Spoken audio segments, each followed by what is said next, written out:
I've just been sitting here listening, and I've never heard so many strange understandings.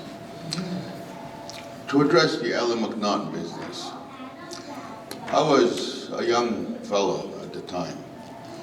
I was a teenager. I remember when the word came to us in the East that a new Dagarihogo had been installed here in Oswego. And so from the three communities, Akuzaste, Kayanlaʻkó, Kayanlaʻkó, we all came to see about this new Dagarihogo. And at that time, there was no longhouse here by the Kayanlaʻkó. So we all were told to go to the home of old Art Anderson. So we went to Art Anderson's place, and we went to meet the new Dagarihogo. Because we needed to get this clear and to discuss the issue of the installation of a Dagarihogo.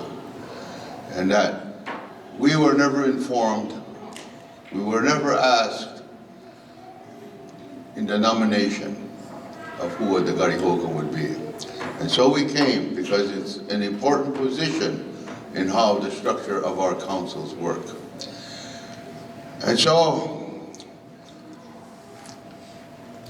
the older ones, some of them were condoled from the Kayanlaʻkó that were here.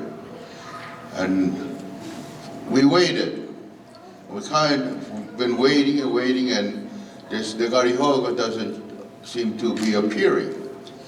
And so Art Anderson was asked, you know, where is this Dagarihogo? We've come a long way. We've driven a long time to get here.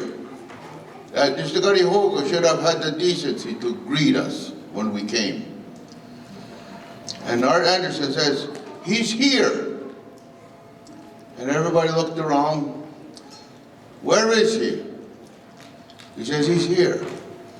And I was sitting on a chair because Art Anderson's driveway was a dirt driveway. I was sitting there and watching a little boy, just a little bit bigger than those little girls. He was playing dinkies in the dirt. I just watching him waiting to see this Dagarihogo. And Art Anderson, they said, well, where is he? And he points. And I see he points in my direction, and I realize he's pointing at this little boy. And everybody laughed. We thought he was joking. Then, again, he says, he's right there. And we all looked. And all the older people from Kayanlaʻkó said, that's a child. How is that child going to help our people? And then that's when I first met Anne McNaughton. That was his mother. It wasn't his grandmother that did what you said. It was Anne McNaughton. She came there, she says, I am his clan mother. I am the title holder of the Dagarihogo title. She says, and the great law says that I have to install one of my sons. She says, I only have one son, and therefore he's the one I have to choose. That woman didn't know a word of our language. She only spoke English. How she would put the words true is beyond me, unless she did it in English and by a book. Because the words that she was stating it was from somebody who had read one of these papers, not by the way we would do it in our way. That's why nobody ever accepted Ellen McNaughton. And there was even question about how she got that title. That has never gotten straightened out here in Oswego. They say she bought that title. I can't say for sure if she did or not, but this is how I know. I was a boy myself when they put him in. And this is why this whole story, there's even a question, is if he really is a Turtle Clan. Those are questions that never have been resolved. In this community, those of us from the other territories No one has ever verified anything. He was never accepted at the council now, but today he sits there. There is no one sitting behind him. He has always acted on his own. He cannot say he represents us. He can't say that. He doesn't even speak our language. He doesn't know how to do the ceremonies. He doesn't know how to do any of this stuff. And yet he sits there. And no other Kayanlaʻkó sitting there except one that comes from Akwesasne, which has not been done properly. It's not been done properly over there. They condoled some people out in Kayanlaʻkó, Akwesasne, Ganasatake, who had no business to be sitting there. That's right. And they're sitting there. And they did not ask the Kayanlaʻkó people nor the families for their input. And a select group made those decisions. And they were men. They were men. Women had very little to do with it. And the women that did it was because they had to follow the wish and will of these men. They would not look to all the longhouses to fill these vacancies. People are saying they were installed under Kayanlaʻkó, and I will say it right now. They were never installed under Kayanlaʻkó. They used the titles. They used the words. But they were not Kayanlaʻkó. They were not Tukoptu.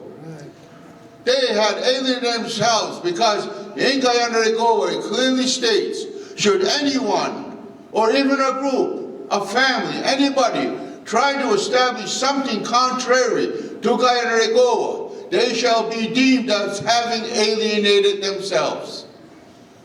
That's what it tells us. You cannot establish something contrary. If you do, then you are not a part of the Ujokwan Haksta. You are not a part of it. I understand many people who have been taught these things and they believe. They're good people. They believe, but they've been misinformed. Mostly because they don't speak the language. They don't know the language. And the thing is that a fear has been put in the people. They have a hard time to learn anything because they're so often told, you can't, you can't, you can't. You can't do this, you can't do that. Now, people get afraid because they're going to make a mistake. And they get so afraid they think they're going to upset the Creator.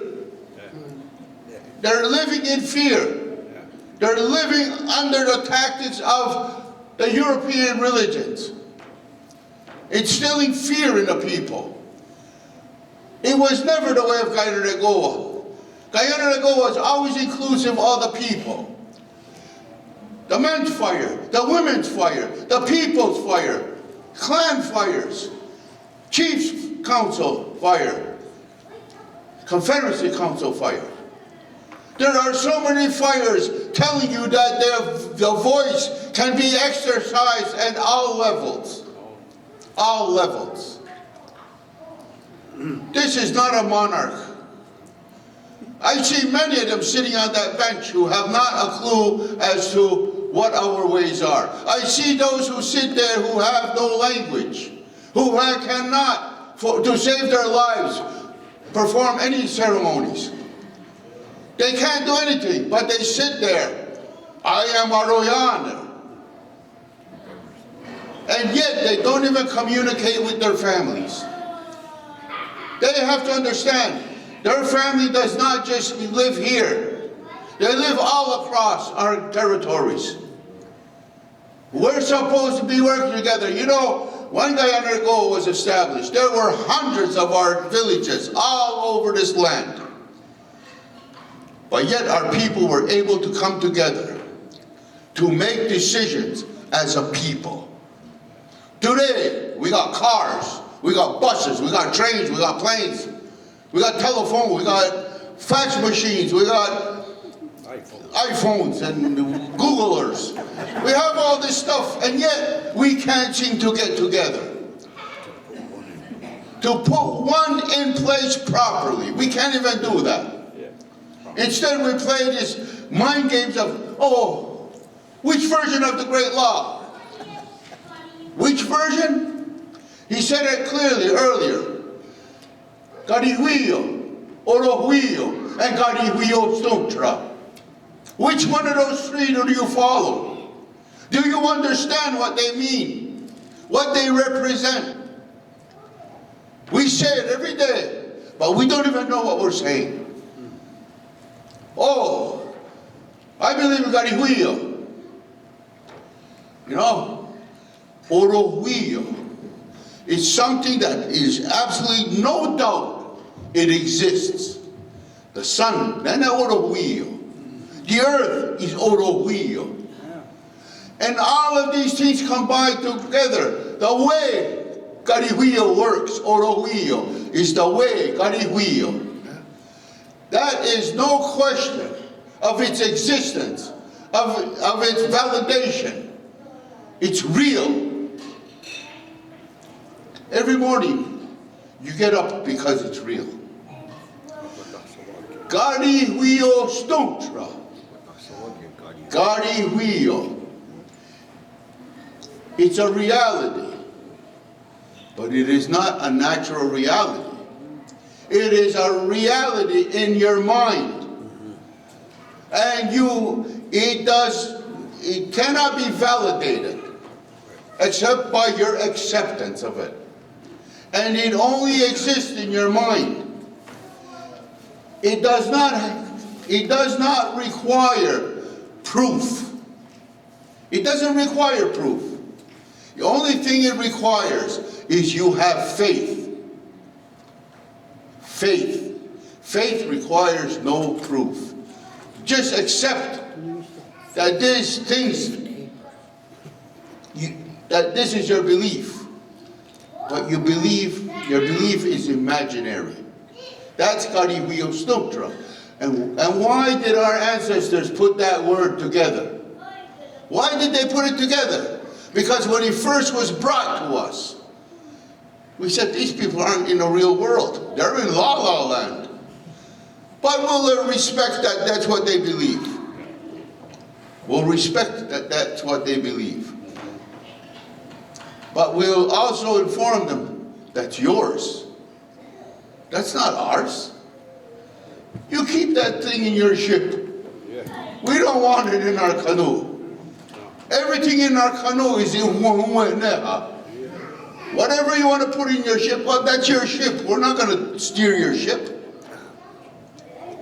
And the other thing is that Deohade, when he came to making that agreement with other Wahua, Deohade applied to the land. Two paths. When the white man, we extended it to him, we did it on the water because he had no land here. He had no path on this land.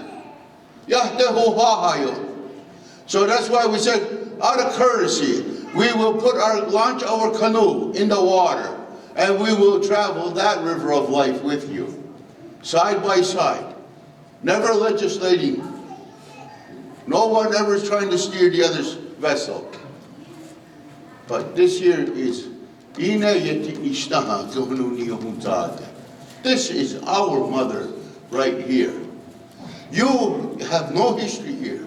There is no evidence you ever were here. The only thing is that when your vessel passed, there were whirlpools. And not long after you passed, those whirlpools disappeared. This is why I keep telling everybody how important this language is. If you take the time to learn this language, not just say the words, but learn the language.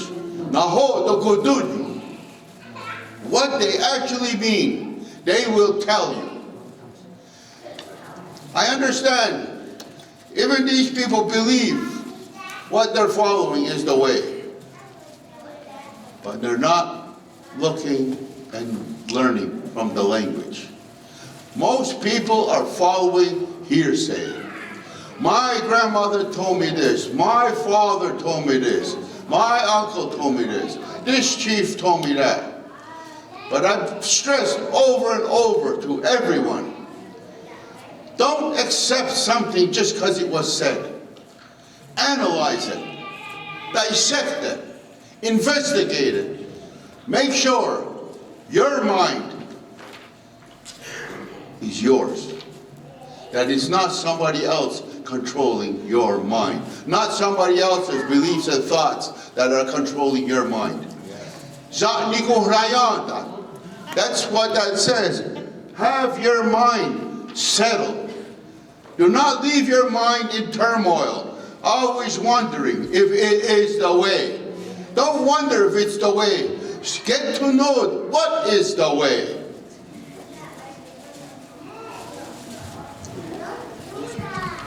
These people today who hold these titles and positions, it is not under Kayanlaʻkó that they have been installed. It is not. And I will say it over and over. They have been ordained. They were installed under a religion, not under now. Yeah. They were installed under a religion. That's why they were ordained. They were not condoled, they were ordained.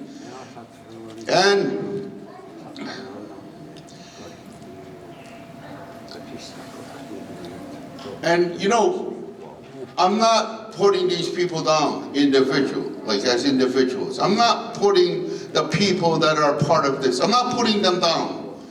I am saying these things because we need to get back to what really is. And like I said yesterday, if anybody ever goes outside of the teachings and the philosophy, the principles of Kayanlaʻkó, it is our responsibility to bring them back. They are our family. We do not throw no one away. We work to bring them back. It's not an easy task, but it's our responsibility to do the best we can to bring them back to what is Kayanlaʻkó. Because we are still a people. In spite of the divisions, in spite of the confusion, we are still a people. And we need to strengthen back our family. As the young man stood here yesterday, and he talked about how hard it was just within their own biological family to bring together, to become as one family should be. It's so difficult with one. Here we have, there are hundreds of thousands of our people that we are going to have to bring home. We are going to have to come back together if we wish to survive. If we wish to survive. This is a big job. And you know, I'm going to tell you, in our lifetime, I don't know if we're going to be able to do this job. But we need to start making the way for our children and our grandchildren. Our people have this tendency, oh, well, it can't be done, it's lost. No, you gave up.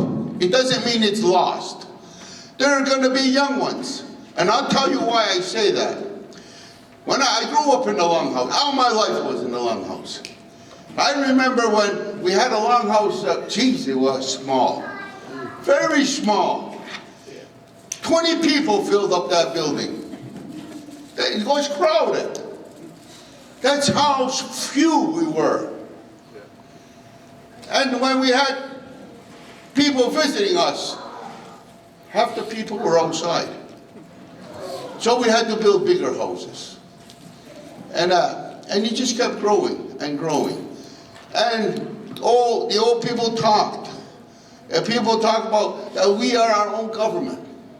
And they said, this is not right what they're doing to us. Let's send a letter to the Queen. Let's send a letter to the Governor General. Let's send a letter to the Prime Minister. Let's send a letter to the Governor of New York. Let's send a letter to Washington.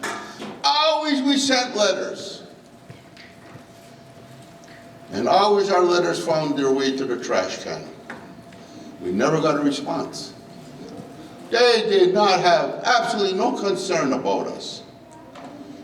It wasn't until the 60s, late 60s.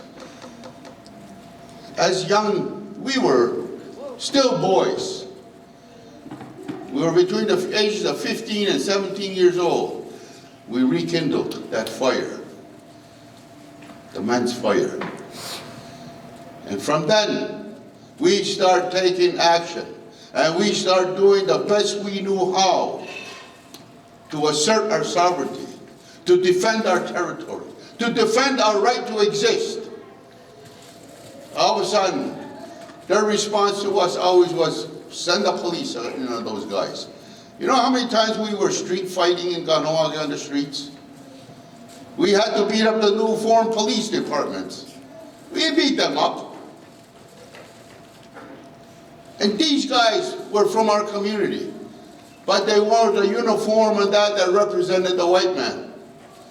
And we had no choice. We had to defend ourselves. We were not going to allow them to intimidate us. And everybody said, they're bad, these kids. Because that's what we were, kids. One of the Rodiane, he was a close friend to the RCMP. He came back to the council, and he said to the council, the RCMP came and see me. They're telling me about how bad these kids are, how bad these boys are. He says, and it's been suggested, he says, that we have them locked up and throw away the key because they're bad. My grandfather's sitting on the other side.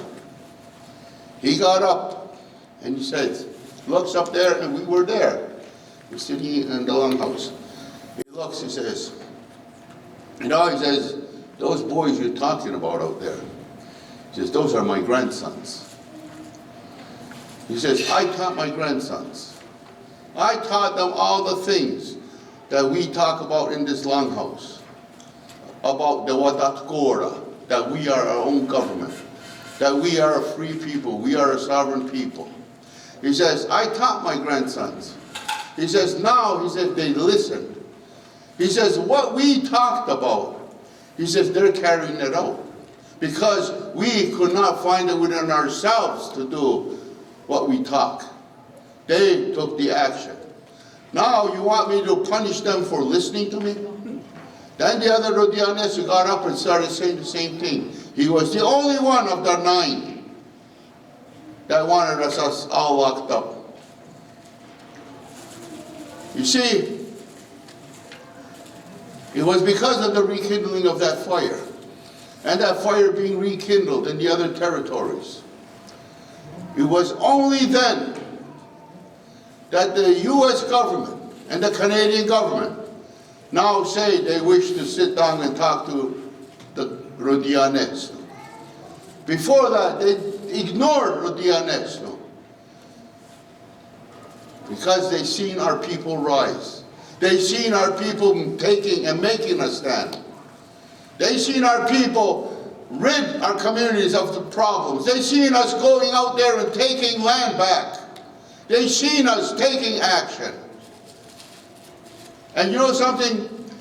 The very people that criticize Rodishko Ragete today, when they're sitting at the table, their bargaining power with the Canadian government, with the provinces, with the state of New York, or with the United States, their thing all the time, when negotiations are not going their way, even the elective system use us. They say, then we will have to put it in the hands of the warriors. We are the bargaining power. But yet we're the ones that's being criticized. We're the ones that are being condemned. Today, the surveillance that's done on the Ugwahumwa here, on the north side of the line, probably on the south side of the line,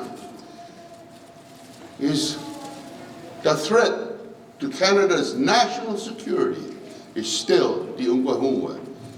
And they clearly stated that the #1 threat are the Kayanlaʻkó warriors. We are the only thing they are afraid of, because they have to keep us under surveillance, because the land and all the resources still belongs to us. And they're afraid that if we could organize, if we could come together, rebuild our house, reestablish the original teachings of the Ganawida, and make that tree grow taller, we will get back what is ours. We will. But we will not get it back by not understanding and not having a true relation with the creation. We always got to go back to that land. We must love that land. We must love everything about our land, because it is the land that will feed our children. It's going to be the place our children will walk and crawl. And it is the place that our children, when they die, will go back to. This is our home. Use it. The good mind is not one that's obedient. The good mind is one that works. That's what a good mind is. You have a strong mind when your mind is working. When somebody can't think for himself, somebody else to do his thinking, they say, he has no mind.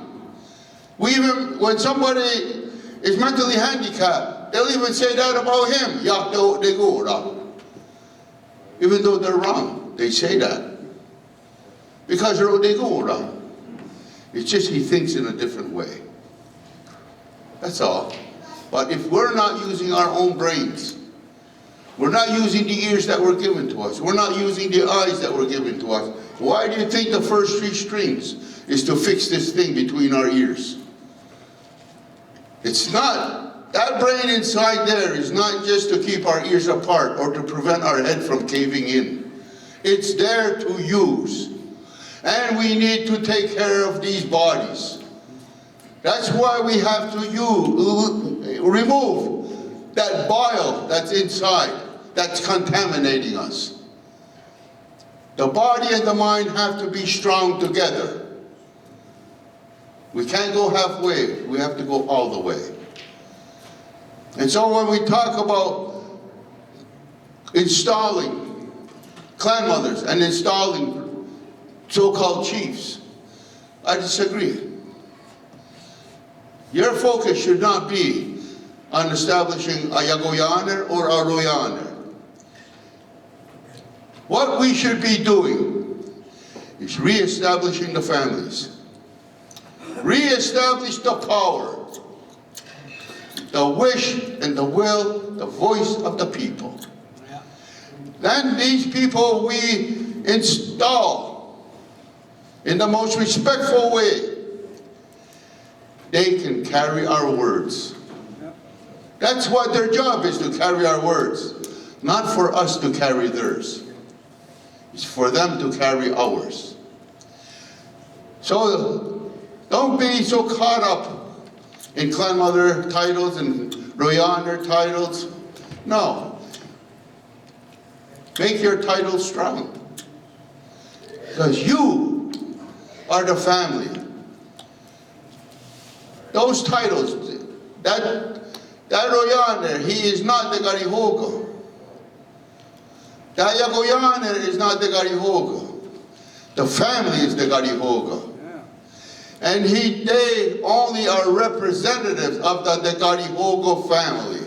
Understand, it is the family. It's the title of the families. All 49 titles are the families. And all those families together reminds us that we are one family. That's a tutalo. But we got to start with us, we the people. It's where we need to start. Once we have our act together, then a Royaner, a Yagoyaner can say, this is the voice of my family. Now I throw our fire across to you, what our family thinks what is the opinion of our family. He can do that, honestly. But if he gets up and never even had an association with the family, how can he say, this is the voice of my family? He never even heard the voice. How can he claim this is the voice? We got to be honest with each other. I'm not saying what I'm saying to hurt anybody's feelings. Today, I'll tell you the truth. I'm not very concerned about the feelings. I'm concerned about our children and our grandchildren. That's who I'm concerned about. And if we continue to be selfish, I tried my best, but I will fight, and I will do what I have to do, and I will hurt somebody's feelings, because my children, my grandchildren, my great-grandchildren, generations to come, are going to be affected by that.